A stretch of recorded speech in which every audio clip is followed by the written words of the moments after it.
انا اعطیناک الکوثر فصل لربک وانحر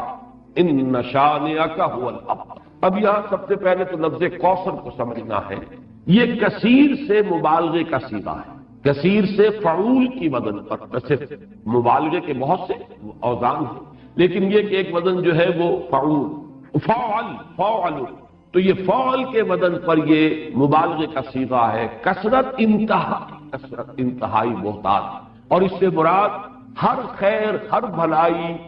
تمام حسنات وہ ہم نے آپ کو نہایت محتاط، نہایت کثرت کے ساتھ عطا کر دیا۔ انا اعطیناک الکوثر، اب اس میں میں ذرا ذکر کرنا چاہتا ہوں اور خاص طور پہ بعد میں ذرا وضاحت بھی کروں گا کہ مولانا اصلاحی صاحب نے تو اس سورہ مبارکہ کا تو خاص حق ادا نہیں کیا ہے، لیکن یہ کہ مولانا مودودی صاحب نے واقعہ یہ کہ حق ادا کیا ہے، جس قدر تفصیل کے ساتھ انہوں نے جو تفاسیر میں اور مختلف اقوال ہیں انہیں جمع کیا ہے باریک بینی کے ساتھ، اس میں بہت محنت یقیناً ان کی لگی ہوگی، جس کے لیے کہ ہمیں ان کا ممنون ہونا چاہیے۔ اور ظاہر بات ہے من لم یشکر الناس لا یشکر اللہ، جو اختلاف ان سے ہے وہ اپنی جگہ پر ہے، لیکن یہ جو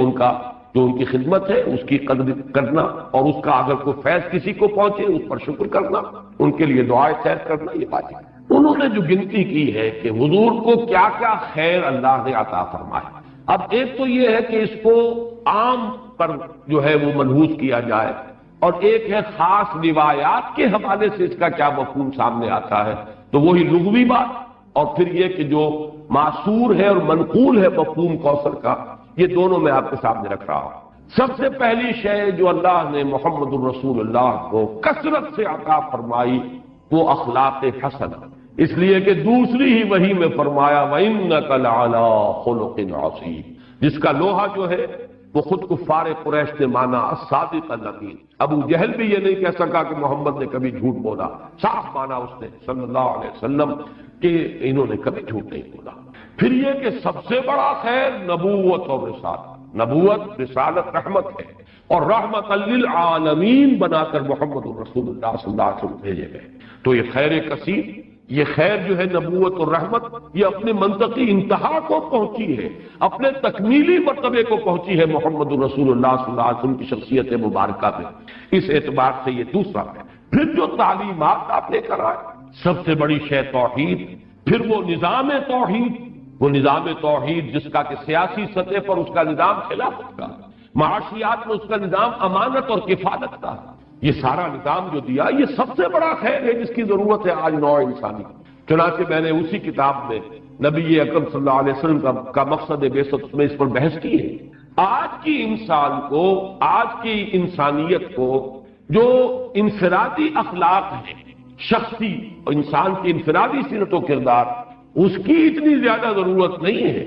اور اس میں کوئی نئی چیز نہیں تھے جو محمد لے کر آئے ہو صلی اللہ علیہ وسلم۔ صداقت، امانت، ایفاء عہد، حضرت اسماعیل کے بارے میں آیت آپ کو سنا چکا، کانا صادق الوعد، وعدے کا پورا کرنے والا، جس نے اپنی گردن رکھ دی، چلائیے ابا جان چھری چلائیے، وعدہ کیا تھا ستجدنی انشاءاللہ صابرا، اور پھر گردن نکال چلائیے چھری اگر آپ پروردگار کا حکم۔ صداقت میں، امانت میں، زہد میں، اللہ تعالیٰ کی طرف رجوع میں، حنانا من لدنا وزکاۃ وکان تقیا، یہ حضرت یعقوب کی شان۔ البتہ محمد الرسول اللہ صلی اللہ علیہ وسلم نے ایک طرف تو تمام ان اخلاق حسنہ کا گلدستہ اپنی شخصیت میں پیش کیا، ایک تو جامعیت کبریٰ ہے، ورنہ تمام انفرادی اقدار جو ہے وہ تو اس سے پہلے مکمل ہو چکی تھی، البتہ سب کو متوازن شکل میں جمع کر دینا، زہد بھی ہو اور ادائے حقوق بھی ہو، دنیا میں رہیں بھی اور پھر یہ کہ دنیا سے لو نہ لگے، شادیاں بھی کریں لیکن یہ ہے کہ اللہ تعالیٰ کی بندگی کے اندر اس سے کہیں کوئی کمی نہ آئے۔ یہ ہے اصل میں کہ جو حضور کا تھا ذاتی سطح پر جو آپ کی کنٹریبیوشن، لیکن اس سے بھی آگے بڑھ کر آپ نے اجتماعی اخلاق اور اجتماعی نظام بھی قائم کیا۔ آج کے انسان کو سب سے بڑی ضرورت اس کی، جب تک نظام عادلانہ نہیں ہے، نظام صحیح نہیں ہے، نظام منصفانہ نہیں ہے، تو ظاہر بات ہے کہ اس کے نیچے اگر ایک ظالمانہ نظام کے نیچے ایک بڑا نیک شخص زندگی گزار رہا ہے تو اس کی انفرادی نیکی اس ظالمانہ نظام کی تقویت کا سبب بن جائے۔ جیسا کہ میں نے ابھی ایک نقطہ بیان کیا تھا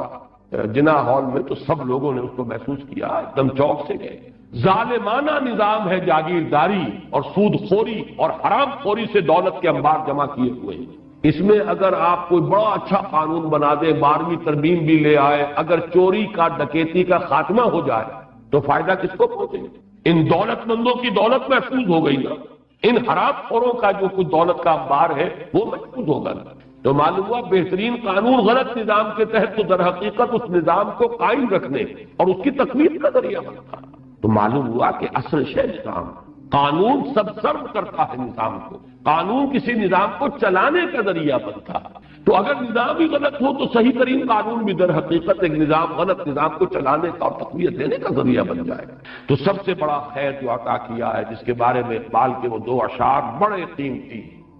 ہر کجا بینی جہان رنگ و بو، آنکھ یا خاکش برویا آرزو، یاد نور مصطفیٰ اورا بہاس، یا ہنوز اندر تلاش مصطفیٰ۔ وہ خیر جو محمد نے دیا تھا صلی اللہ علیہ وسلم، یا تو اسی سے لوگوں نے کچھ مستعار لیا ہوا ہے، اور یا یہ کہ ابھی اس خیر کے لیے، اس خیر کثیر کی طرف نوع انسانی جو ہے اس کی تلاش میں سر کرتا ہے۔ پھر آپ کو جو خیر کثیر دیا، رفعنا لک ذکرک، آپ کا ذکر بلند کیا، آپ کو اتنی بڑی امت دی گئی، ایسے جانثار صحابہ دیے گئے۔ ذرا تقابل کیجئے، کہاں موسیٰ کے ساتھی تھے کہ جب کہا گیا کہ جنگ کے لیے میدان میں آؤ، فاذهب انت وربك فقاتلا انا هاهنا قاعدون، یہ کہتے ہیں، اور کہاں محمد کے ساتھی ہیں صلی اللہ علیہ وسلم، جہاں آپ کا پسینہ گرا وہاں اپنی خون کی ندیاں بہا، یہ محمد کے ساتھی ہیں۔ ایسے جانثار، ایسے اعوان و انصار، ایسے خلفاء ابو بکر اور عمر اور عثمان اور علی جیسے خلفاء رضی اللہ تعالی عنہم اجمعین۔ پھر امت، کتنی بڑی امت، کتنے اولیاء اللہ، کتنے صلحاء، کتنے اتقیاء، کیسے کیسے علماء، کیسے کیسے مجددین امت۔ تو واقعہ یہ ہے کہ ہم نے آپ کو خیر کثیر عطا کیا۔ پھر اگرچہ اولاد نرینہ تو نہیں دی، یہ بھی اللہ کی اپنی ہی کوئی حکمت ہے، اس پر کبھی میں نے گفتگو کی بھی ہے لیکن اس وقت اس کا موقع نہیں ہے۔ لیکن یہ کہ آپ کی صاحب دادی حضرت فاطمہ سے جو اولاد آپ کو ملی، حسنی اور حسینی سید کتنی تعداد میں آج دنیا میں موجود، ان میں کیسی کیسی شخصیتیں، حسنین حضرت حسن حضرت حسین رضی اللہ تعالی عنہما، پھر بڑے بڑے مجاہدین کبار ان میں اٹھے، حضرت حسن زکیہ اور حضرت زید سے لے کر خود سید احمد بریلوی رحمت اللہ علیہ، یہ کون تھے؟ انہیں اسی ساتھ خاندان سادات۔ تو معلوم یہ ہوا کہ جہاں تک آپ کی اولاد کا تعلق ہے، روحانی اولاد، اور پھر یہ کہ یہ اولاد جو آپ کی بیٹی سے اگر کہ حضرت فاطمہ سے چلی ہے، لیکن یہ کہ اس میں بھی کوئی کمی کا معاملہ نہیں۔ تو یہ تو 5 چیزیں وہ ہیں کہ جو اگر لفظ کوثر کو اس کے لغوی مفہوم پر رکھا جائے تو یہ 5 مفاہیم ہے۔ اور اب آئیے اس کا ایک مفہوم وہ ہے کہ جو منقول ہے روایات سے۔ ایک حوض ہے یہ کوثر جو میدان حشر میں، اور جس کے ساتھ ہی یہ کوثر ہے محمد الرسول اللہ صلی اللہ علیہ وسلم۔ امت وہاں پہنچے گی، العطش جب پکار رہے ہوں گے تو صرف امت محمد صلی اللہ علیہ وسلم کو وہاں سے سیرابی عطا ہوگی اور حضور ہوں گے ساتھی۔ دوسری روایات میں یہ آتا ہے کہ یہ جنت کی نہر ہے کوثر، اور معلوم یہ ہوتا ہے کہ اسی نہر کا پانی ہے کہ جو میدان حشر کے اندر اس حوض کے اندر جمع ہو۔ اس میں مولانا مودودی صاحب نے اپنی اس تفہیم میں بڑی تفصیل سے وہ روایات درج کی ہے، میں صرف چند ان میں سے آپ کو سنا رہا ہوں۔ مسلم شریف کی روایت ہے کوثر کے بارے میں، حضور نے فرمایا ہوا حوض ترد علیہ امتی یوم القیامہ، وہ ایک حوض ہے جس پر میری امت آ کر اترے گی۔ ورد یرد، وارد جو گھاٹ پر اترتا ہے پانی پینے کے لیے، اس کے لیے لفظ آتا ہے میری امت اس گھاٹ پر آ کر شراب۔ بخاری کی روایت ہے انا فرطکم علی الحوض، اے مسلمانوں میں تم سے پہلے پہنچا ہوا ہوں گا حوض پر، گویا کہ وہاں میں ساقی کا فریضہ سر انجام دوں، میں میزبان ہوں گا حوض کوثر پر، اور وہاں تمہارا انتظار کروں گا، تمہارا استقبال کروں گا۔ انا فرطکم، یہ وہی لفظ ہے کہ جو کم سن بچے فوت ہو جاتے ہیں تو ان کی دعائے جنازہ میں یہ لفظ پڑھا جاتا ہے اللہم اجعلہ لنا فرطا واجعلہ لنا اجرا وذخرا، یہ ہم سے آگے جا رہے ہیں، ہم نے جو بھی ان کی خدمت کی ہے پروردگار اس کو آخرت میں ہمارے لیے ذخیرہ بنا دے۔ اسی طریقے سے بخاری کی ایک روایت اور بھی ہے انا فرطکم علی الحوض وانا شہید علیکم وانی واللہ لانظر الی حوضی الان، میں تم سے پہلے پہنچ جاؤں گا حوض کوثر پر اور وہاں تمہارا استقبال کروں گا، اور پھر میں تمہاری گواہی دوں گا، تم پر گواہ ہوگا اس حوض کوثر پر، اور خدا کی قسم میں اپنی آنکھوں سے اس حوض کو اس وقت بھی دیکھ رہا ہوں۔ یعنی دنیا میں رہتے ہوئے بھی محمد الرسول اللہ صلی اللہ علیہ وسلم کو جنت کا مشاہدہ جیسے ایک موقع پر ہوا کہ ایک نماز کے دوران آپ کا ہاتھ بے ساختہ جو ہے آگے بڑھ گیا، ایک مرتبہ بے ساختہ آپ پیچھے کو ہٹے جیسے کسی شے سے دہشت ہو گئی ہو، خوف ہو۔ جب لوگ صحابہ نے پوچھا حضور کیا یہ اس نماز کا خاصہ ہے، یہ بھی اس کا کوئی جز؟ آپ نے فرمایا نہیں، میرے سامنے جنت لے آئی گئی تھی اور بے اختیار میرا ہاتھ بڑھ گیا کہ میں اس کا کوئی خوشہ توڑ لوں تاکہ تمہیں دوں وہ جنت کا میوہ، اور میرے سامنے دوزخ لے آئی گئی اور اس کا بھبکا جو تھا، اس کی حرارت، اس کی وجہ سے مجھے پیچھے ہٹنا تو دنیا میں مشاہدہ کرایا جاتا تھا۔ اس لیے حضور نے فرمایا وَإِنِّي وَاللَّهِ لَأَنظُرُ إِلَىٰ حَوْضِي الْآنَ، میں اس وقت بھی اپنے اس حوض کو دیکھ رہا ہوں۔ البتہ ایک حدیث اور بھی ہے، یہ تو حدیثیں جو ہے بڑی میٹھی میٹھی ہیں، ہم امتی ہیں اللہ کے رسول کے اور ہم پہنچیں گے، ہمیں حضور جو ہے اس حوض سے پلائیں گے، وہ آپ ہمارے ساتھی ہوں گے، آپ میزبان ہوں گے، ہم مہمان ہوں گے۔ لیکن یہ کہ ایک اور حدیث سن لیجئے تو شاید یہ ساری خوشی جو ہے ختم ہو جائے۔ امتی سے مراد کیا ہے؟ وہ نہیں کہ جو نسلاً مسلمان ہیں، مسلمانوں کے گھر پیدا ہو گئے، آج کا مسلمان نہیں، حضور کے زمانے کا مسلمان بھی اگر وہ اس معیار پر پورا نہیں اترتا والعصر ان الانسان لفی خسر الا الذین آمنوا وعملوا الصالحات وتواصوا بالحق وتواصوا بالصبر، تو حضور کا امتی نہیں ہے۔ چنانچہ یہ روایت ابن ماجہ کی ہے اور کہا یہ جاتا ہے کہ یہ الفاظ آپ نے یوم عرفہ کا جو خطبہ ہے اس میں ارشاد فرمایا، الا انی فرضتکم علی الحوض، لوگوں آگاہ ہو جاؤ میں حوض کوثر پر تم سے پہلے پہنچوں گا، وَأُكَافِرُ بِكُمْ، اور میں تمہاری کثرت پر فخر کروں گا۔ اتنی بڑی امت، ایسے بھی تو نبی ہوں گے جن کا امتی ایک دو ہی ہوں گے، صرف کتنے ہوں گے؟ حضرت نوح علیہ السلام کے کتنے امتی ہوں گے؟ اس اعتبار سے محمد الرسول اللہ صلی اللہ علیہ وسلم کے امتی انا وَكَافِرُ بِكُمْ فَلَا تُسَوِّدُوا وَجْهِي، تو دیکھنا اس روز میرا منہ کالا نہ کر دینا، میرا چہرہ جو ہے تمہارے اعمال کی وجہ سے مجھے پشیمانی نہ ہو، میرا چہرہ جو ہے سیاہ نہ، یہ صدمے اور رنج سے جو چہرہ سیاہ ہوتا ہے، جو قرآن مجید میں آیا یوم تبیض وجوہ وتسود وجوہ، جس دن بہت سے چہرے بہت سے روشن ہوں گے، تر و تازہ ہوں گے، تابناک، اور بہت سے چہروں پر سیاہی تھپی ہوئی ہوگی۔ فلا تسودوا وجہی انی مستنقذ اناسا ومستنقذ اناس منی، بہت سے لوگوں کو میں چھڑانے کی کوشش کروں گا فرشتوں سے، وہ پکڑ کر لے جانا چاہیں گے، اور بہت سے لوگ مجھ سے چھڑا لیے جائیں گے، لے جائے جائیں گے، وہ میرے امتی نہیں ہوں گے۔ فاقول یا رب اصحابی، میں کہوں گا اے رب یہ تو میرے ساتھی تھے، یہ تو میرے اصحاب سے تھے، اور اللہ تعالیٰ فرمائے گا فیقول انک لا تدری ما احدثوا بعدک، اے نبی آپ کو پتہ نہیں آپ کے بعد انہوں نے کیا کیا ہے، کون کون سی شرارتوں میں حصہ لیا ہے، کیا چیزیں پیدا کی۔ حضور کے زمانے کے کتنے مسلمان ہوں گے جو بعد میں مسلمہ پر ایمان لے آئے، کافر ہو گئے؟ کتنے لوگ ہوں گے جب وہ داخل ہو رہے تھے، جو اگلی صورت ہم پڑھیں گے، اذا جاء نصر اللہ والفتح ورأیت الناس يدخلون فی دین اللہ افواجا،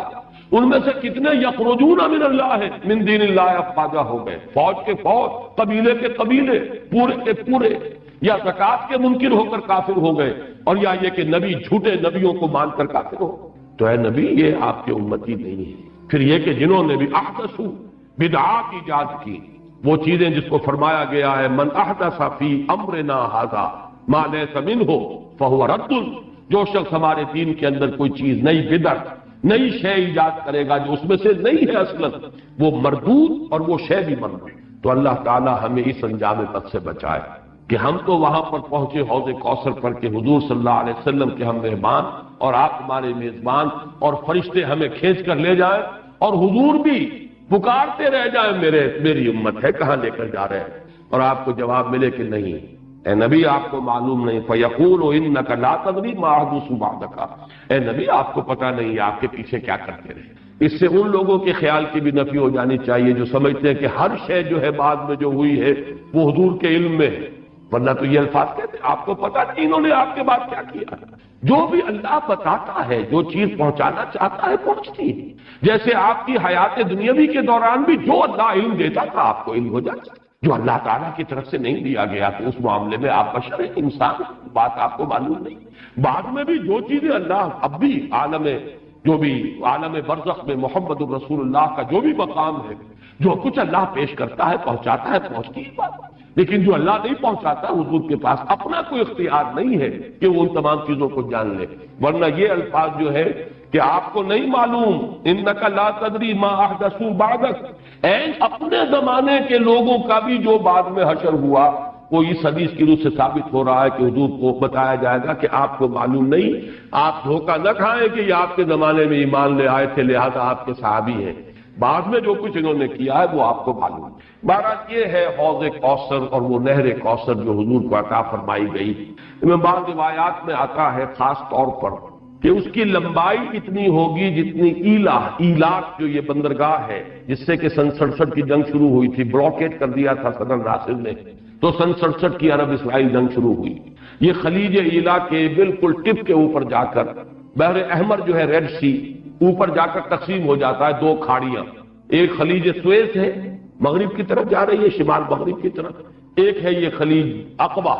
اور یہ ہے در حقیقت جو کہ شمال مشرق کی طرف جا رہی ہے۔ اس کے ٹپ پر یہ ایلا اور یہی وہ شہر جگہ ہے جہاں پر کہ وہ یہود کا وہ قبیلہ آباد تھا جنہوں نے کہ شریعت کا مذاق اڑایا تھا اور پھر انہیں بندر بنا دیا گیا۔ یہاں سے لے کر عدن تک یعنی کل بحیرہ احمر جو ہے ریڈ سی اس کی لمبائی اس حوض کی لمبائی ہے، اور فرمایا آپ نے کہ ایلا سے لے کر جحفہ تک یہ جدے اور رابغ کے درمیان ایک بندرگاہ ہے، کتنی اس کی چوڑائی ہوگی تقریباً نصف۔ اس سے بعض لوگوں نے خیال کیا ہے کہ شاید یہ بحر احمر جو ہے اسی کو اس حوض کی شکل دے دی جائے، اور اس لیے یہ چیز جڑتی ہے کہ بعض روایات سے معلوم ہوتا ہے میدان حشر در حقیقت یہی میدان عرفات ہر سال اسی کا گویا کہ ریہرسل ہوتا ہے، جیسے کفن کی دو چادریں ہماری ہوں گی ویسے ہی دو چادریں لے کر آدمی میدان عرفات کے اندر حاضر ہوتا ہے اور اس کو کھینچ دیا جائے گا، وَإِذَا الْأَرْضُ مُدَّتْ، اس کو کھینچا جائے گا، اسی سے جگہ سے وہ کھینچایا جائے گا اور وہ بن جائے گا میدان حشر۔ اور ظاہر بات ہے کہ پھر اسی حشر میں یہ حوض کوثر ہو سکتا ہے کہ بحر قلزم ہی کو اللہ تعالیٰ اس وقت کو شکل دے دے، اس کا پانی انتہائی شیریں ہوگا، شہد سے زیادہ میٹھا، دودھ سے یا چاندی سے زیادہ سفید، اور اس کا جو پھر حوض کے جو تہ کے اندر کنکر پڑے ہوں گے وہ سچے موتی ہوں گے اور زمرد ہوں گے اور قیمتی پتھر ہوں گے۔ یہ اس حوض کی شان ہے۔ اللہ تعالی ہمیں اس حوض پر پہنچائے اور محمد الرسول اللہ صلی اللہ علیہ وسلم کے دستے مبارک سے ہماری وہ جو اس وقت کی تشنگی ہوگی اسے سیرابی عطا فرمائے۔ انا اعطیناک الکوثر، میں نے لفظ کوثر کے ضمن میں دونوں باتیں عرض کر دیں، اس کو لغوی اصل پر رکھیے تو وہ سب کوثر ہے، ساری خیرات و حسنات جو اللہ نے عطا فرمائی، اور ان روایات کی روح سے پھر یہ کوثر ہے۔ مولانا فراہی رحمۃ اللہ علیہ نے یہ کہا ہے کہ یہ اصل میں خود بیت اللہ جو ہے یہی کوثر ہے، اس کے گرد جو ہے پیاسے جمع ہوتے ہیں، حاجی طواف کرتے ہیں۔ بہرحال یہ بھی ایک وجدانی قسم کی تعبیر ہے اور اس کے اندر بھی کوئی غلط بات نہیں ہو سکتی، اس لیے کہ جب میدان حشر عرفات ہی کو کھینچ کر بنایا جائے گا تو یہ جو کالے پتھروں کا گھر جو ہے اس کی بھی اصل شان اس وقت ظاہر ہوگی۔ یہ بھی تو زمین پر بیت المعمور کی اصل میں علامت ہے، جو ساتھ میں آسمان پر اور بیت المعمور، وہ بیت المعمور کی کا یہ سمبل ہے اس زمین کے اوپر جو مادی شکل میں ہمارے سامنے موجود ہے، تو اس تعبیر میں بھی کوئی بات حرج پاتی۔ انا اعطیناک الکوثر فصل لربک وانحر، بس اے نبی صلی اللہ علیہ وسلم آپ اپنے رب کے لیے نماز پڑھیں۔ اب ذرا دیکھیے کہ سورہ علق میں بھی آخر میں جو الفاظ آئے کہ آپ پرواہ نہ کریں اس مخالف کی، اس ابو جہل کی پرواہ نہ کریں، اپنے رب کے لیے سجدہ کیجئے اور قریب ہو جائے، ان سے بالکل مستغنی ہو جائیے، یہ آپ کا کچھ نہیں بگاڑ سکتے۔ ان کی مخالفت وقتی طور پر تو آزمائشیں پیدا کرے گی، خود آپ کے لیے بھی اور آپ کے ساتھیوں کے لیے بھی، لیکن اس کا کوئی مستقل اثر نہیں ہوگا، آپ کے قدم آگے بڑھتے چلے جائیں گے، کامیابی آپ کے قدم چومے گی، آپ کا یہ دین جو ہے جو اللہ نے آپ کو دے کر بھیجا ہے یہ دین غالب ہوگا، اس کو غلبہ حاصل ہوگا، آپ کی امت کے لیے دنیا میں خیرات و برکات کے جو ہے خزانے کھول دیے جائیں گے۔ بس اپنے رب کے لیے نماز۔ اب یہ یہاں پر مراد نماز سے وہ نماز ہے جو حضور کو عطا ہوئی اور جو حضور کی وساطت سے ہمیں عطا، یہ وہ نماز ہے جس کا نظام ہے یہ 5 وقتہ نماز، یہ تو فرض ہے اور 3 اوقات اور ہیں جن میں نوافل ہیں، پھر ہر فرض نماز کے ساتھ بھی فرضوں کے ساتھ اس کے رواتب جن کو کہا جاتا ہے، یہ نظام ہر نماز کی رکعت کی ایک ترتیب ہے، اس کے ارکان ہیں، یہ تمام اس کے اوقات ہیں، پابندی، اس کے قوانین، قواعد و ضوابط کا پورا لحاظ رکھتے ہوئے یہ ہے فصل لربک، اپنے رب کے لیے نماز پڑھیے، وانحر، اور اونٹ جو ہے نہر کیجیے، اللہ کی راہ میں قربانی کرتے رہیے۔ اس دونوں الفاظ کو جوڑ کر ایک نتیجہ نکالا ہے بعض حضرات نے کہ اس سے مراد خاص طور پر بقرعید کی نماز اور اس کے بعد جو نہر کیا جاتا ہے، آ کر قربانی دی جاتی ہے، تو یہ اس سے مراد ہے۔ لیکن یہ بھی میں سمجھتا ہوں کہ صرف ایک ذوقی سی بات ہے، ورنہ جو پس منظر ہے بالکل ابتدائی زمانے کی یہ صورتیں ہیں۔ اس وقت نہ بقرعید تھی، البتہ یہ چیزیں موجود تھیں، نماز آپ کو دے دی گئی اسی وقت، اور ظاہر بات ہے کہ جب تک آپ مکے میں رہے یقیناً آپ ہر سال حج کرتے تھے۔ کیسے ممکن ہے کہ آپ حج کریں جب اسی کعبے کا طواف کر رہے تھے جس میں 360 بت تھے، وہیں کھڑے ہو کر نماز پڑھتے تھے اور سجدہ کرتے تھے جہاں دائیں بائیں بت رکھے تھے؟ تو حج کے معاملے میں تو ایسی کوئی شے تھی نہیں۔ مینا میں جانا ہے، عرفات میں جانا ہے، مزدلفہ میں، یا جو بھی ان کا باقی رہ گیا تھا، تو ہر سال آپ حج بھی کرتے ہوں گے، اور یقیناً بہت سے اونٹ آپ قربان بھی کرتے ہوں گے۔ آپ نے حجۃ الوداع میں 100 اونٹ نہر کیے ہیں، جن میں سے 63 اپنے دستے مبارک سے نہر فرمایا، اور بقیہ 37 حضرت علی نے آپ کی طرف سے 100 اونٹ۔ تو اس سے اندازہ کیجئے کہ جو ابتدائی دور ہے، یہ صورتیں جب نازل ہو رہی، اس وقت تو حضور کی جو ہے مالی حالت بھی بہت اچھی تھی۔ حضرت خدیجہ متمول ترین خاتون عرب کی، وہ آپ کے حوالہ عقل میں تھی، اس اعتبار سے یقیناً اس وقت بھی آپ نہر کرتے ہوں گے۔ اور نہر جیسا کہ میں بیان کر چکا ہوں، اس دور میں غریبوں کو کھانا کھلانا، گوشت کا بانٹ دینا، وہ یہ در حقیقت ان کے ہاں سخاوت کا سب سے بڑا مظہر۔ فصل لربک وانحر، تو اے نبی آپ کو شکرانے میں وہ سارا خیر کثیر جو آپ کو عطا ہوا ہے، اسی لیے دیکھیے وہ نماز تہجد جب آپ پڑھتے تھے اور اتنی طویل رکعتیں پڑھتے تھے کہ آپ کے پاؤں متورم ہو جاتے تھے، تو لوگوں نے کہا حضور آپ اپنے اوپر اتنا تشدد کیوں کر رہے ہیں؟ آپ پہ تو اول تو کوئی گناہ ہے نہیں، کوئی آپ کے مقام کے اعتبار سے اگر کسی شے کو کہا جائے کہ کوئی فروگزاشت ہے تو اللہ تعالیٰ اس کی بھی معافی کا اعلان کر چکا، تو پھر آپ کیوں مشقت دیں؟ تو جواب آپ کا کیا تھا؟ افلا اکون عبدا شکورا، تو کیا میں اپنے رب کا ایک شکر گزار بندہ نہ بنوں؟ میری یہ نماز شکرانے کی نماز، میں اپنے رب کا شکر ادا کروں، اس نے جو مجھے خیر کثیر عطا فرمایا، اب جس درجے کا وہ خیر کثیر ہے اسی درجے کا شکر مجھے اپنی امکانی حد تک ادا کرنا۔ تو فصل لربک وانحر یہاں شکرانے کے طور پر ہے، انا اعطیناک الکوثر فصل لربک وانحر ان شانئک هو الابتر، یقیناً جو آپ کا دشمن ہے وہی ابتر ہے۔ اس ابتر کے لفظ کی مجھے وضاحت کرنی ہوگی۔ شدا شین نون اور حمزہ آتا دشمنی کے لیے، ولا یجرمنکم شنآن قوم علی الا تعدلوا اعدلوا هو اقرب للتقوی، کسی دشمنی کسی قوم کی تمہیں آمادہ نہ کر دے کہ تم عدل سے راستہ جو ہے اپنا بدل لو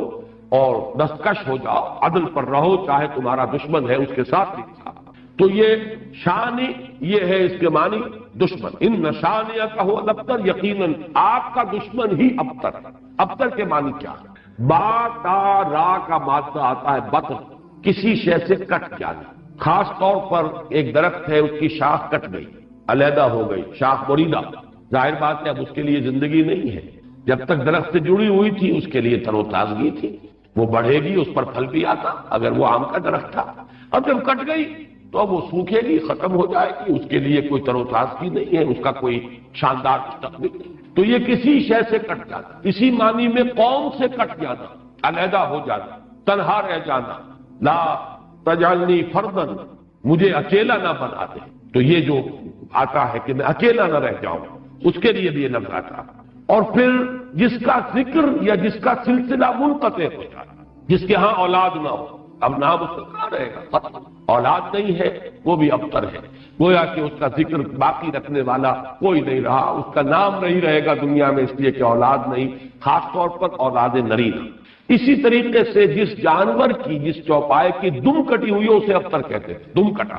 اس لیے کہ یہاں بھی کوئی شے کٹی ہوئی ہے اس کے جسم سے۔ تو یہ مختلف الفاظ ہیں، یہ معنی ہے اس لفظ کے ابتر۔ اب اس کو نوٹ کیجئے، حضور کو ابتر کہا قریش، کن کن معنی میں کہا اس کی تفصیل میں ابھی آپ سے سنا رہا ہوں، اور اس کا جواب دیا جا رہا ہے کہ یہ آپ کو ابتر کہتے ہیں، اے نبی در حقیقت یہ ابتر، بلکہ یہ ابتر ہے، ان نشانیک هو الابتر۔ حضور کو ابتر کس کس معنی میں کہا ہے؟ بالکل اوائل میں جبکہ حضور صلی اللہ علیہ وسلم نے اپنا پیغام شروع کیا ہے، فاستبشروا ببیعکم الذی بایعتم بہ، تو خوشیاں مناؤ، تم پر تو بشاشت طاری ہونی چاہیے۔ جیسے حضرت خبیب کا لفظ آیا تھا کہ جب انہیں سولی دی جا رہی تھی تو جب پہلا نیزہ جو ہے ان کے کلیجے میں چبھویا گیا تو ان کی زبان سے کیا الفاظ نکلے؟ فزت ورب الکعبہ،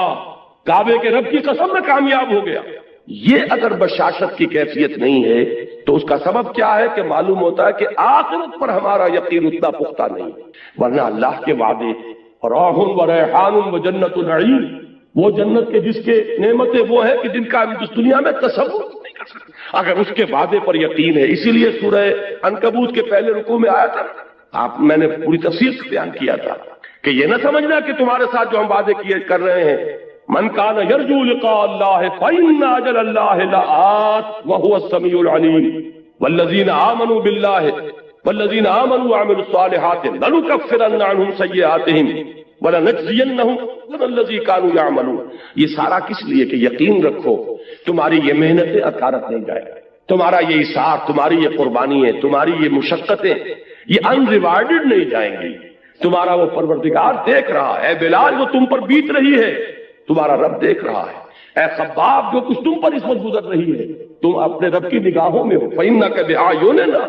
ہم سب کچھ سن رہے ہیں۔ اے بلال اس حال میں کہ تمہارے سینے کے اوپر بھاری سل رکھی ہوئی ہے اور اوپر سے سورج آگ برسا رہا ہے اور نیچے سے زمین توے کی طرح جل رہی ہے، اس وقت بھی تمہاری زبان سے جو لفظ نکل رہا احد احد احد احد، اللہ سن رہا ہے کہ میرا ایک بندہ ہے جو اس مشقت کے اندر بھی میری توحید کا نعرہ لگا رہا ہے۔ تو یہ چیزیں یوں ہی نہیں چلی جائیں گی، اس کا بھرپور صلہ تمہیں ملے گا، بھرپور بدلہ ملے گا۔ جب تم ہمارے حضور میں حاضر ہوگے خلعتوں سے نوازے جاؤ گے۔ اگر یہ یقین پیدا ہو جائے تو پھر بڑی سے بڑی قربانی بہت سہل ہو جائے گی، بڑی سے بڑی تکلیف آئے گی، طبیعت میں خوشی ہوگی کہ اللہ نے، جیسا کہ میں نے پہلے کہا تھا، زہ نصیب کہ اللہ نے ہمیں اس قابل سمجھا کہ ہماری ہڈی اپنے راستے میں چھڑوائی، ہمیں یہ مصیبت اپنی راہ میں پہنچائی۔ یہ اللہ تعالیٰ کی طرف سے گویا کہ شرف قبول ہو جانے کا ایک ثبوت ہے کہ اللہ تعالیٰ نے ہمیں قبول فرما دیا ہے۔ یہ انداز ہوگا کب؟ جب کہ آخرت کا یقین۔ تو فرمایا وما هذه الحیات الدنیا الا لہو ولعب، یہ دنیا کی زندگی تو سوائے کھیل کود کے کچھ نہیں۔ جیسے ڈرامہ ہوتا ہے 3 گھنٹے کا، یہ 30 برس کا ڈرامہ ہے۔ کسی کو ہم نے جھوپڑی میں پیدا کر دیا ہے، کسی کو گولڈن سپون کے ساتھ پیدا کر دیا ہے، سلور سپون نہیں گولڈن سپون۔ لیکن یہ کہ یہ بھی جب آنکھ کھلی کل کی تو موسم تھا خزاں کا، ذرا سی دیر ہے ادھر آنکھ کھلی، وہ 60 کروڑ تقسیم ہوئے ہوں یا 60 ارب تقسیم ہوئے ہوں، وہ بہرحال جو دنیا سے گیا اس کے لیے تو ایک پیسہ بھی نہیں ہے۔ یہ بات اچھی طرح سمجھ لیجئے کہ چاہے کوئی وڈیرے کے گھر پیدا ہو گیا، کوئی جھوپڑی میں پیدا ہو گیا، یہ اس دنیا کی زندگی ہی کا ہے نا ایک رول۔ ہو سکتا ہے کہ جو یہاں کسی جھوپڑی کے اندر اپنی زندگی کے دن گزار رہا ہے اور کسی چٹائی پر بیٹھا ہوا ہے، وہ وہاں ان عالیشان محلات کا وارث بنے، جیسا کہ یہاں آ رہا ہے من الجنت غرفا تجری من تحتها الانہار خالدین فیہا، وہ جنت کے وہ ان کو جھروکے ملیں گے، وہ بالا خانے ملیں گے جن کے دامن میں ندیاں بہتی ہوں گی، جیسے کہ سورہ صف میں ہم پڑھا ہے وَمَسَاكِنَ طَيِّبَةً فِي جَنَّاتِ عَدْنٍ، جنات عدن میں بڑے پاکیزہ گھرانے ہم نے ان کے لیے تیار کیے۔ جو یہاں جھونپڑی میں بیٹھا ہوا ہے، آخر کیا معین الدین اجمیری نے ساری عمر چٹائی پر نہیں گزاری؟ کیا محمد الرسول اللہ صلی اللہ علیہ وسلم نے ساری عمر چٹائی پر نہیں گزاری؟ وہ واقعہ ایلا جب ہوا تھا اس کا آپ نے سنا ہوگا، یہ ایک واقعہ کہ جب 1 مہینے کے لیے حضور نے ازواج مطہرات سے ذرا تعلق اپنا منقطع کر لیا تھا، سورہ احزاب میں اس کا مفصل ذکر موجود ہے۔ تو حضرت عمر، حضور ایک بالا خانے پر تنہا علیحدہ تھے کیونکہ ازواج سے لا تعلقی کر لی تھی۔ حضرت عمر حاضر ہوئے، نیچے کوئی 6 صحابی بیٹھے ہوئے دروازے پر، ان سے کہا کہ اطلاع دیجئے کہ عمر حاضری کی اجازت چاہتا ہے۔ حضور کو اطلاع ہوئی، حضور نے اجازت دے دی، آئے۔ جب حضرت عمر داخل ہوئے ہیں اس بالا خانے میں تو حضور اٹھ کر بیٹھ گئے۔ آپ نے اس وقت کرتا اتارا ہوا تھا، یعنی آپ کا جسم جو ہے وہ بس تہبند تھا، باقی جسم کے اوپر کپڑا نہیں تھا، اور آپ ایک چٹائی پر اس وقت استراحت فرما رہے تھے۔ جب اٹھ کر بیٹھے تو حضرت عمر نے دیکھا کہ کمر کے اوپر اس چٹائی کے نشان پڑ گئے، جیسے کہ آپ کا اکثر آپ کا مشاہدہ ہوگا، آنکھوں میں آنسو آ گئے حضرت عمر کے۔ حضور نے پوچھا عمر کیوں رو رہے ہیں؟ انہوں نے عرض کیا کہ حضور قیصر و کسریٰ کے لیے دنیا میں کیا کیا ساز و سامان، کیا ناز و نعم، کیا ان کے لیے آسائشیں ہیں، اور آپ کے لیے یہ چٹائی ہے، یہ کھری چٹائی، اور اس کی جس کی کہ بدیاں پڑ گئی ہیں آپ کی قبر پر۔ تو حضور نے فرمایا کہ عمر کیا تم اس پر راضی نہیں ہو کہ یہ سب کچھ اپنا دنیا میں لے جائیں اور اللہ تعالیٰ ہمیں آخرت میں عطا فرمائے؟ یہی بات حضور نے ایک مرتبہ فرمائی، مالی ولی الدنیا انما مثلی کراکب استظل تحت شجرۃ ثم راح فترکها، مجھے تمہاری اس دنیا سے کیا سروکار، میری مثال تو اس سوار کی سی ہے جو تھوڑی دیر کے لیے کسی درخت کے سائے میں بیٹھتا ہے سستانے کے لیے، اپنی منزل لیتا ہے، وہ درخت اس کا گھر نہیں، اس کا منزل نہیں، اس کا مقام نہیں، تھوڑی دیر ٹھہرتا ہے، بس اتنا ہی تعلق مجھے اس دنیا سے۔ اسی لیے آپ نے فرمایا ہے کہ کن فی الدنیا کانک غریب و عابر سبیل، دنیا میں ایسے رہو جیسے راہ چلتے مسافر ہو یا اجنبی ہو، یہ محسوس ہو کہ یہ یہاں کا باسی نہیں ہے، یہ یہاں کی سوچ ہی نہیں کرتا، یہاں پھیلنے پھولنے پلنے کی فکر ہی نہیں کرتا، یہ کہیں اور اس کا دل ٹکا ہوا ہے، کہیں اور اٹکا ہوا ہے۔ یہ اگر آپ کے وجود سے اس کا ظہور نہ ہو رہا ہو تو اس کے معنی یہ ہے کہ ایمان بالآخرہ جیسے کہ اس کا حق ہے وہ آپ کے دل میں نہیں ہے، آپ کے وجود میں سرایت نہیں کرتا۔ تو یہ آیت نوٹ کیجئے، وما هذه الحیات الدنیا الا لہو ولعب۔ البتہ اس میں ایک آیت اور بھی آتی ہے قرآن مجید میں، وما الحیات الدنیا الا متاع الغرور، یہ دنیا جو ہے یہ سوائے دھوکے کی ٹٹی اور دھوکے کے سامان کے اور کچھ نہیں۔ اس کے برعکس ایک حدیث آتی ہے، بظاہر تضاد ہے لیکن اس کو ریزالو کیجئے اور وہ بات اسی مرحلے پر سمجھ لینی چاہیے۔ حضور نے فرمایا اب دنیا مزرعۃ الآخرہ، دنیا آخرت کی کھیتی ہے، یہاں بو گے تو وہاں کاٹو گے۔ اس کا مطلب یہ دنیا کی بڑی اہمیت ہے۔ یہاں قرآن کہہ رہا ہے کہ دنیا سوائے دھوکے کے سامان کے اور کچھ نہیں۔ ان دونوں کو کیسے ریکنسائل کریں گے؟ اگر یہ دنیا تمہیں آخرت سے غافل کر دے تو یہ دھوکے کی ٹٹی، پھر تو یہ دھوکے کا سامان ہے، لیکن آخرت کو مقصود بنا کر دنیا میں محنت کرو گے تو یہی آخرت کی کھیتی ہے کہ یہاں بو گے تو وہاں کاٹو گے، اگر یہاں کچھ بویا نہیں تو کاٹو گے کیا وہاں جا کر؟ اس اعتبار سے بندہ مومن کو اپنی زندگی کا ایک ایک لمحہ بہت قیمتی نظر آتا ہے، اس لیے کہ اس ایک لمحے میں اسے وہ کام کرنا ہے جس کا نتیجہ اس ابدی زندگی میں نکلے گا جس کو کبھی ختم نہیں ہوگا۔ اس اعتبار سے ہمارا ہر مومنٹ، ہر لمحہ امر ہے، اس لیے کہ پوٹینشل نتیجے کے اعتبار سے یہ امر ہے، یہ ختم ہونے والا نہیں ہے، اس لیے کہ اس کے نتائج اس زندگی میں نکلیں گے کہ جس کے لیے کوئی انتہا نہیں۔ لہذا اس اعتبار سے دیکھیے تو دنیا کا ایک ایک لمحہ نہایت قیمتی، اس اعتبار سے دیکھیے کہ اگر دنیا میں مشغول ہو کر آخرت کو بھول گئے یا دنیا تمہارا مطلوب و مقصود بن گئی تو پھر یہ دھوکے کی ٹٹی کے سوا وما الحیات الدنیا الا متاع الغرور، ان دونوں چیزوں کو ذہن میں رکھیے۔ فرمایا وما هذه الحیات الدنیا الا لهو ولعب وان الدار الاخرة لهي الحیوان لو كانوا يعلمون، اور اصل زندگی تو آخرت کی زندگی ہے، کاش کہ انہیں معلوم ہوتا۔ اب آئیے اوپر والی آیات، اس میں خاص طور پر ہجرت کا حکم دیا جا رہا ہے، اور بلکہ حکم نہ کہیے ہجرت کا اشارہ کیا جا رہا، رہنمائی دی جا رہی ہے۔ یہ ہجرت جو ہے جس کا یہاں ذکر ہو رہا ہے یہ ہجرت حبشہ ہے۔ یہ حضور کی سیرت کا جو مکی دور ہے اس کا یہ ابتدائی مرحلہ پھر سمجھ لیجئے۔ آپ نے 3 سال دعوت دی، جو کہ خفیہ دعوت تو نہیں تھی، کوئی انڈر گراؤنڈ موومنٹ نہیں تھی، لیکن یہ کہ برملا اعلان کے ساتھ بھی نہیں تھی، from person to person, personal contact سے دعوت بڑھ رہی ہے۔ تیسرے سال میں وہ آیت نازل ہوئی کہ فاصدع بما تؤمر، اب ڈنکے کی چوٹ کہو اے محمد جس کا کہ تمہیں حکم ہوا ہے۔ تو آپ نے پہلی مرتبہ کوہ صفا پر کھڑے ہو کر آپ نے واہ صبا ہا کا نعرہ لگایا، لوگوں کو جمع کیا اور پھر اپنی دعوت پیش کی۔ پہلے 3 سال اور یہ چوتھا سال، اس میں حضور کے خلاف صرف زبانی اقدام ہوا، پاگل کہہ دیا کسی نے، مجنون کہہ دیا کسی نے، کچھ کہہ دیا، لیکن چوتھے سال میں آ کر بات شروع ہو گئی فزیکل پرسیکیوشن، ستاؤ انہیں، مارو انہیں، بھوکا رکھو انہیں، گھروں میں بند کر دو انہیں۔ جو نوجوان تھے انہیں گھروں میں بند کر دیا گیا۔ حضرت عثمان رضی اللہ تعالیٰ عنہ کو ان کے چچا نے چٹائی کے اندر لپیٹ کر اور دھواں دے دیا کہ دم نکلنے لگا گھٹن کی وجہ سے۔ کسی کو گھر سے نکال دیا گیا، مادر ذات برہنہ، مصعب بن عمیر رضی اللہ تعالیٰ عنہ، مادر ذات برہنہ گھر سے نکال دیا گیا۔ کسی کو جیسا کہ میں نے حضرت بلال کا نقشہ کھینچا اس طرح ستایا جا رہا ہے، کسی کو دہتے ہوئے انگاروں پر لٹایا جا رہا ہے۔ یہ چوتھا سال جو ہے پرسیکیوشن، اور 5ویں سال میں یہ اپنے نقطۂ عروج کو پہنچ گئے۔ اسی وقت یہ آیات نازل ہو رہی ہیں اور اسی وقت انہیں ایک رہنمائی دی گئی۔ وہ رہنمائی یہ ہے، اس لیے کہ 5ویں سال میں ہجرت حبشہ ہوئی ہے، وہ رہنمائی اس میں دی جا رہی ہے۔ یا عبادی الذین آمنوا ان ارضی واسعۃ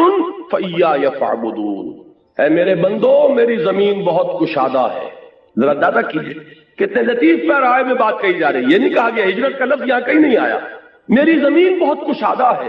بس صرف میری بندگی کرو۔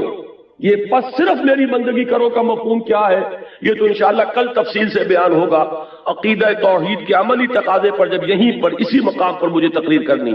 اور اقامت دین کی جد و جہد کیا ہے، یہ ساری چیزیں کل آئیں گی، لیکن اس وقت صرف یہ نوٹ کیجئے کہ یہاں کہنے کا مطلب کیا ہے کہ اگر کسی ایک مقام پر رہ کر تم میری بندگی نہ کر سکو تو تم اس مقام سے، اس ملک سے، اس جگہ سے بندھے ہوئے نہیں ہو، اور میری زمین تنگ نہیں۔ جہاں بھی تم جا کر جہاں میری بندگی کر سکو، میری اطاعت کر سکو، میرے احکام پر چل سکو، اس ملک کی طرف ہجرت کر جاؤ، اس سرزمین کو چھوڑو اور چلے جاؤ کسی ایسی جگہ پر۔ اور یہ ہے کہ میری زمین کشادہ ہے، اگر تم زمین سے بندھے نہ رہو گے تو انشاءاللہ تعالیٰ تم پاؤ گے کہ تنگی نہیں۔ اس میں لطیف پیرائے میں اشارہ کر دیا گیا۔ حضرت علی رضی اللہ تعالیٰ عنہ کے اشعار ہیں بڑے پیارے اسی موضوع پر۔ قُلْ لِلْقَاعِدِينَ عَلَىٰ هَوَانٍ اذا ضاقت بكم ارض فصیح بلاد اللہ واسعۃ فضاء وارض اللہ ورزق اللہ فی الدنیا فصیح فقل للقاعدین علی ہوان اذا ضاقت بكم ارض فصیح۔ اللہ تعالیٰ کی زمین بڑی کشادہ ہے اور اللہ کی زمین میں اس کا رزق بہت پھیلا ہوا ہے، تو جو لوگ ذلت کے باوجود کسی مقام پر ٹکے ہوئے ہوں ان کو یہ میرا پیغام پہنچا دو کہ اس زمین کو چھوڑو اور کہیں اور چلے جاؤ جہاں عزت کی روزی تمہیں مل سکتی۔ فَقُلْ لِلْقَاعِدِينَ عَلَىٰ هَوَانٍ اِذَا ضَاقَتْ بِكُمْ أَرْضٌ فَصِيحُ، جب کوئی ایک زمین تم پر تنگ ہو جائے تو اس کو خیر بات کہو، کہیں چلے جائے۔ تو یہ مضمون جو ہے یہاں آ رہا ہے ہجرت کے ضمن میں۔ یا عبادی الذین آمنوا ان ارضی واسعۃ، اے میرے وہ بندو جو ایمان لائے ہو، میری زمین بہت کشادہ ہے۔ اب دیکھیے یہاں نوٹ کیجئے، جب حضرت ابو بکر بھی حضرت ہجرت حبشہ کے لیے نکلے تھے مکے سے، حضرت عثمان تو گئے ہیں، حضور کی صاحب دادی ان کے نکاح میں تھی اور میاں بیوی دونوں نے اللہ کی راہ میں جب ہجرت کی تو حضور نے فرمایا یہ پہلا جوڑا ہے جو اللہ کی راہ میں ہجرت کر رہا ہے حضرت لوط کے بعد۔ اس طریقے سے اس کے ساتھ آپ نے ایک مشابہت پیدا فرمائی۔ تو حضرت عثمان گئے اور بھی بہت سے صحابہ گئے، حضرت ابو بکر بھی نکلے، لیکن ابن الدغنہ مل گیا، ایک بہت بڑے سرداروں میں سے تھا۔ کہا چلے ابو بکر کہ میں اب حبشہ جا رہا ہوں، کیوں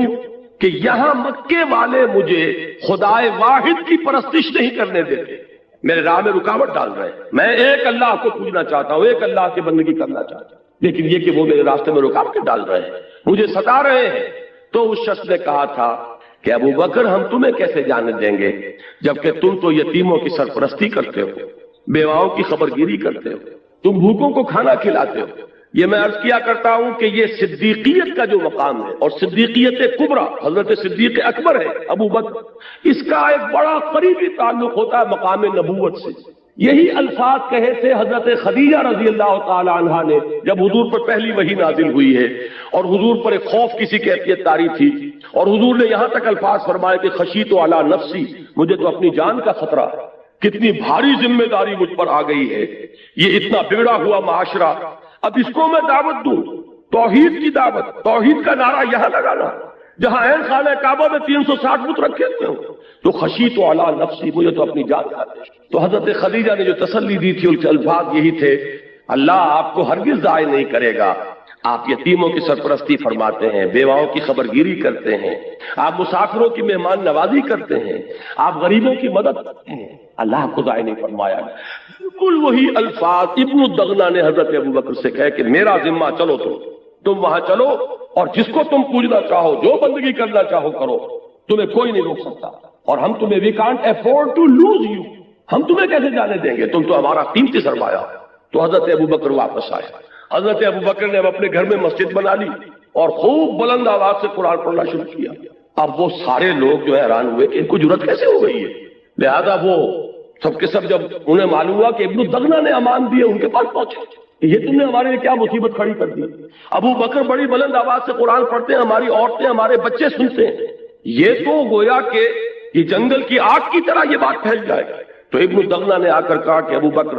یہ ٹھیک ہے کہ میں نے امان دی آپ کو، لیکن آپ بلند آواز سے قرآن نہ پڑھیں، آپ خاموشی سے اپنی عبادت کر لیا کریں۔ ابو بکر نے کہا یہ تمہاری امان تمہیں